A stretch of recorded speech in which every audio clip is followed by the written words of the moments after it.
Hey guys, today I'll show you how you can fix Steam market restrictions. And if you have a new account, you must spend at least 5 USD in the Steam store to fix this issue.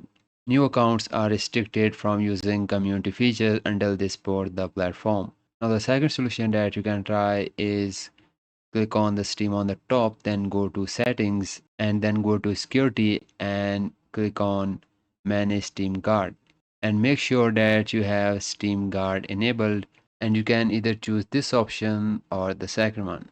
Or the other thing that you need to consider is to use the market, your account must have a successful purchase that is older than 7 days but newer than 1 year. If you haven't bought anything in over a year, your market access is temporarily locked. To fix this, purchase any cheap game or DLC from the official Steam store or add funds to your wallet.